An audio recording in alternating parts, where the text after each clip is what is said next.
Hello guys, स्वागत है आपका अपने YouTube channel learn with Aarti ma'am में।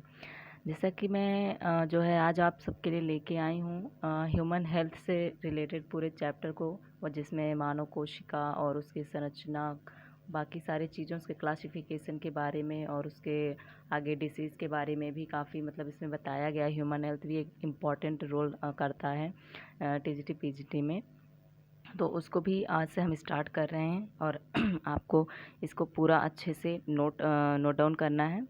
ठीक है। तो आज हम स्टार्ट करते हैं ह्यूमन हेल्थ के ह्यूमन सेल के बारे में, उसके स्ट्रक्चर के बारे में पहले स्टार्ट करते हैं। मानव शरीर असंख्य जो होता है छोटी छोटी जीवित इकाइयों से मिलकर बना होता है। इन इकाइयों को ही कोशिका कहते हैं। ठीक है, मतलब हमारे बॉडी जो बना होता है वो असंख्य छोटी छोटी जीवित इकाइयों से मिलकर बना होता है, जिसको हम सेल कहते हैं। मानव शरीर अस्थि, ऊतक, अंग, तंत्र का एक मिला जुला समूह होता है। इस समूह की मूल इकाई कोशिका होती है। अब क्वेश्चन पूछा जाता है कि जो होता है कि हमारे शरीर की मूल इकाई क्या होती है, तो उस शरीर मूल इकाई सेल कोशिका होती है। ठीक है, स्टेप बाय स्टेप होता है कि इसमें बनता है, फिर कैसे इसका निर्माण कैसे होता है, तो उसके बारे में हम बात करेंगे। ठीक है, तो शरीर की सबसे छोटी इकाई क्या होती है? मूल इकाई कोशिका होती है। अंगों के सम्मिलित रूप को तंत्र या सिस्टम कहते हैं। एग्जाम्पल जैसे पाचन तंत्र, श्वसन तंत्र, रक्त परिसंचरण तंत्र आदि। ठीक है, अंगों का जो सम्मिलित रूप होता है उसे हम तंत्र कहते हैं, यानी सिस्टम कहते हैं। कोशिकाएं शरीर में कोलेजन नामक तत्व से जुड़ी रहती हैं। कि कोशिकाएं किससे जुड़ी होती हैं? तो कोलेजन नामक तत्व से जुड़ी रहती हैं। प्रत्येक कोशिका एक पतली झिल्ली से ढकी रहती है और दूसरी कोशिका से अलग होती है। ह्यूमन सेल्स में जितने इम्पॉर्टेंट चीज़ें हैं वो मैंने छाट के इसमें पूरा लिखा है, और आपके लिए पूरी बहुत ही ज़्यादा बेनिफिट होगा, क्योंकि ह्यूमन हेल्थ से रिलेटेड या साइंस का ही पोर्शन एक तरीके से देखा जाए, क्योंकि इसमें जो भी इम्पॉर्टेंट चीज़ें हैं वो आपके पेपर में भी कहीं ना कहीं पूछी जाती हैं। न्यूट्रिशन से रिलेटेड वो भी आपका विटामिन हो गया, सब चीज़ें उसमें भी आपको साइंस से ही रिलेटेड चीज़ें हैं। तो ये भी एक ह्यूमन हेल्थ भी एक बहुत ही ज़्यादा रिलेटेड करता है, क्वेश्चन आते हैं जो आपको कहीं ना कहीं दूसरे भी पार्ट से, आपको दूसरे टॉपिकों से रिलेटेड करता है। तो हम उसी को पूरा एक ह्यूमन हेल्थ भी एक अलग से पढ़ते चलेंगे, ताकि कहीं भी क्वेश्चन अलग से भी आता है, थोड़ा डिस्क्राइब भी है इसमें, तो अच्छे से आपको पूरा इसमें डिस्क्राइब और हो जाएगा, कंप्लीट हो जाएगा आपका। ठीक है, आगे बात करते हैं। इसमें कोशिकाएं जो होती हैं हमारी कोलेजन नामक तत्व से जुड़ी होती हैं। ठीक है, सबसे पहले देखते हैं इसमें। सबसे पहले जो कोशिका हमारे शरीर की मूल इकाई होती है, फिर उसके बाद क्या होते हैं? ऊतक यानी टिश्यू होते हैं। कोशिका, फिर ऊतक। कोशिका मिलकर क्या बनाते हैं? ऊतक। जब ऊतक मिलकर क्या बनाते हैं? हमारे शरीर का अंग बनाते हैं। उसके बाद तंत्र यानी सिस्टम बनाते हैं। ठीक, ये हमारे क्रम होते हैं। सबसे छोटी मूल इकाई कोशिका है, सबसे बाद में तंत्र का निर्माण, यानी कोशिका, ऊतक, अंग, तंत्र, ऐसे इसका क्रम है। ठीक है, बनने का क्रम है कि कोशिका मिलकर ऊतक, फिर ऊतक मिलकर अंग, अंग मिलकर तंत्र का निर्माण करते हैं, और फिर हमारी बॉडी का निर्माण होता है इन सब चीज़ों से। ठीक, अब इसके थोड़ा हम उसके मेन फैक्ट के बारे में बात कर लेते हैं कि कोशिका के जनक किसे कहा जाता है। तो रॉबर्ट हुक थे। 1665 में इसकी खोज किया था इन्होंने। रॉबर्ट हुक की जो पुस्तक थी माइक्रोग्राफिया थी।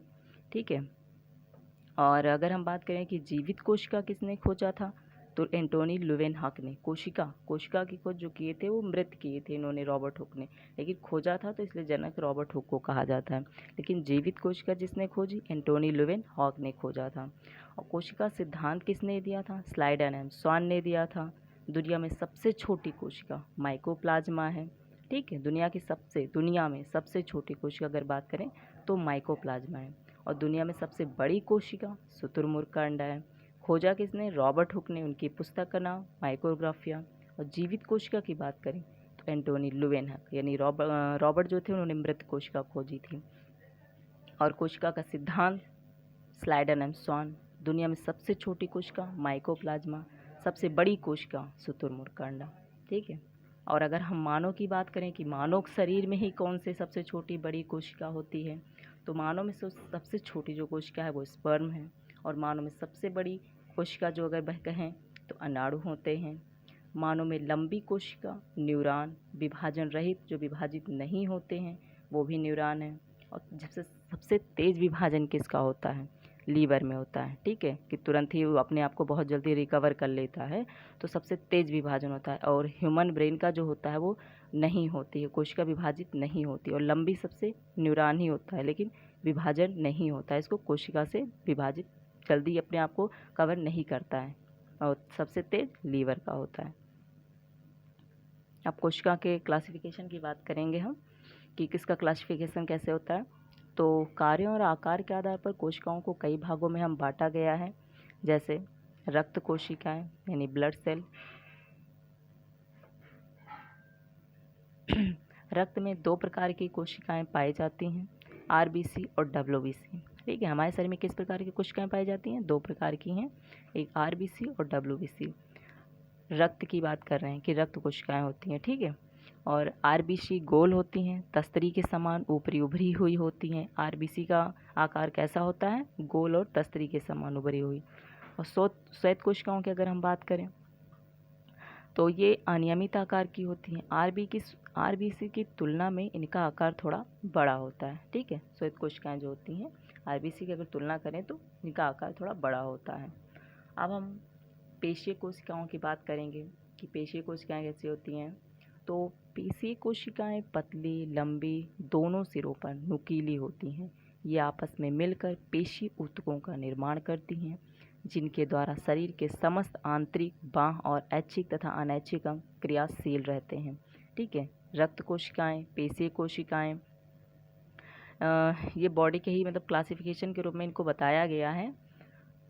पेशीय कोशिकाएं हैं कि कैसे इनका आकार होता है, पतली, लंबी, दोनों सिरों पर नुकीली होती हैं। ये आपस में मिलकर पेशीय ऊतकों का निर्माण करती हैं, जिनके द्वारा शरीर में समस्त आंतरिक और बाह्य, ऐच्छिक, अनैच्छिक अंग जो हमारी इच्छा के अनुसार करें, जो ना करें उसी के उनके अनैच्छिक अंग क्रियाशील रहते हैं, ठीक। अब हम अस्थि कोशिकाओं की बात करेंगे, बोन सेल्स की बात करेंगे। अस्थि निर्माणक कोशिकाओं को अस्थि कोशिकाएं कहते हैं। ये बेलनाकार होती हैं, चारों ओर महीन छोटे छोटे रेशे निकले होते हैं। इनमें केंद्रक अन्य कोशिकाओं की तुलना में अपेक्षाकृत बड़ा होता है, ठीक है। अन्य कोशिकाओं के अपेक्षा में जो होता है ये बड़े होते हैं अपेक्षाकृत बाकी सभी के। अब हम तंत्रिका कोशिका न्यूरॉन सेल्स की बात करेंगे। इसकी संरचना शरीर की अन्य कोशिकाओं से काफ़ी अलग होती है। प्रत्येक तंत्रिका कोशिका के 2 भाग होते हैं।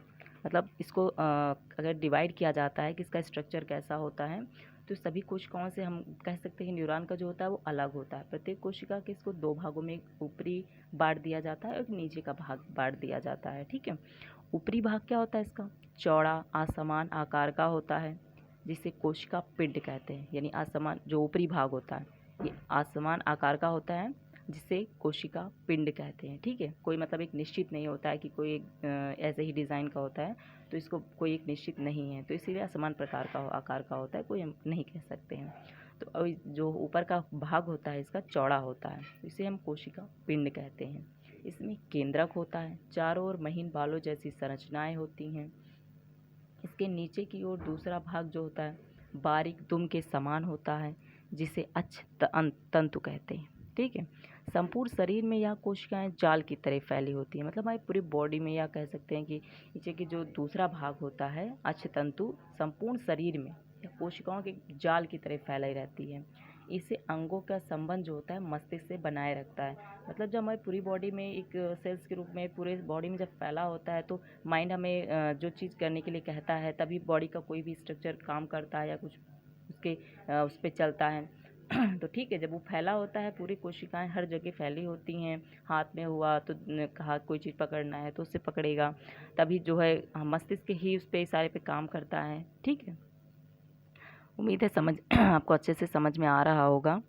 और एक बात ज़रूर कहूँगी कि इसको अपनी कॉपी पे अच्छे से नोट अप कर लीजिएगा, ताकि आप अच्छे से इसको दोबारा देखने की ज़रूरत ना पड़े और आपको कॉपी में लर्न करने में भी आसानी होती है। बार बार वीडियो से हमें याद नहीं होता है, तो कॉपी पे लिख लीजिएगा, ताकि आपको अच्छे से याद करने में भी दिक्कत ना हो और अच्छे से आपका एक नोट्स भी तैयार हो जाए। बाकी मैं अच्छे से आपके लिए पूरा जितना भी इसका होगा पूरा कंप्लीट भी कराऊँगी। इसका कोई भी पेपर टीजीटी या पीजीटी में आता है तो इन सब से इतना डिस्क्राइब में पढ़ा दूँगी कि आपका छूटेगा नहीं कोई भी क्वेश्चन। से बना दूंगी और आपका शॉर्ट नोट भी आपको प्रोवाइड करा दूंगी कि उससे भी आपका लगभग कंप्लीट ही हो जाएगा। ठीक है, बाकी हम आते हैं अपने टॉपिक पर। शरीर की अन्य कोशिकाएं जो होती हैं, ठीक है, इसके नीचे जो दूसरा भाग होता है वो दुम के समान होता है, जिसे अचतंतु कहते हैं। संपूर्ण शरीर में यह कोशिकाएं जाल की तरह फैली रहती हैं।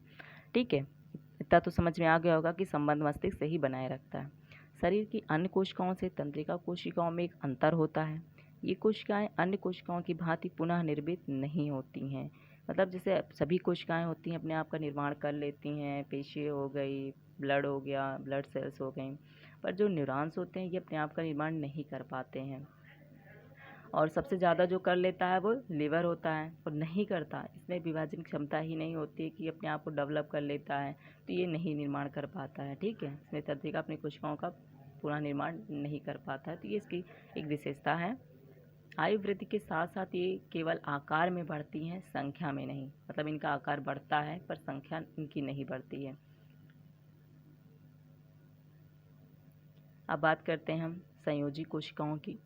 संयोजी कोशिकाएं आपस में मिलकर संयोजी ऊतकों का निर्माण करती हैं, जो शरीर के सभी अंगों को एक दूसरे से जोड़ने का कार्य करती है। ठीक है, संयोजी कोशिकाएं ये काफ़ी पेपरों में भी पूछा गया है, अदर पेपरों में भी, टीजीटी पीजीटी के अलावा भी, कि संयोजी कोशिकाएं कौन से हैं जो कोशिकाओं को जोड़ने का काम करती हैं। तो कनेक्टिव सेल्स होती हैं। ठीक है, ऐसे पूछा जाता है क्वेश्चनों की हमारे बॉडी के सेल्स को जोड़ने का काम कौन करता है, तो कौन करता है? संयोजी ऊतक करते हैं। ठीक है, जो शरीर के सभी अंगों को एक दूसरे से जोड़ने का कार्य करते हैं।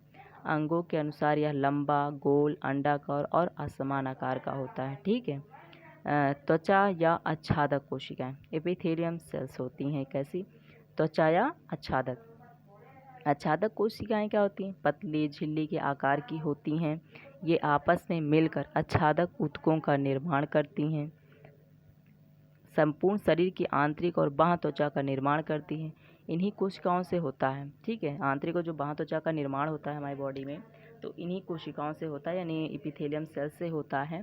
इन्हीं कोशिकाओं से होता है, जो सुरक्षात्मक झिल्ली के रूप में प्रत्येक अंग को टके रहता है। मतलब पूरे अंगों को एक दूसरे से बांधने का या रोकने का काम करता है। तो त्वचा ही होती है हमारे शरीर का जो सुरक्षात्मक झिल्ली के रूप में शरीर में रहता है। ठीक है, सबसे ऊपरी भाग होता है।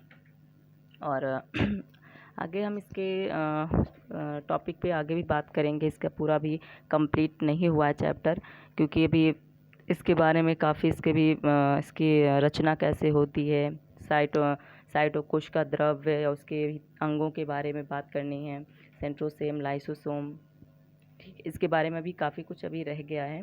तो वो मैं दूसरा वीडियो बनाऊंगी, तो उसमें आपको पूरा क्लियर हो जाएगा, पूरा टॉपिक भी कंप्लीट हो जाएगा। और जितना मैंने इतना आपको लिखवा दिया है, ये आप अच्छे से लिख लीजिएगा, कॉपी एक अलग बनाइएगा इसकी। और बहुत ज़्यादा टॉपिक नहीं है इसमें, लेकिन जितने भी हैं बहुत ज़्यादा इम्पॉर्टेंट हैं साइंस की दृष्टि से भी। और साइंस के अलावा भी आपका न्यूट्रिशन, ह्यूमन हेल्थ भी होम साइंस में पूरा कवर एक टॉपिक है, जिससे काफ़ी क्वेश्चन आते हैं, डिसीज़ आगे भी हैं। और ये पूरा आपका लगभग कंप्लीट हो जाएगा जब मैं कराऊँगी। ठीक है, ओके, थैंक यू।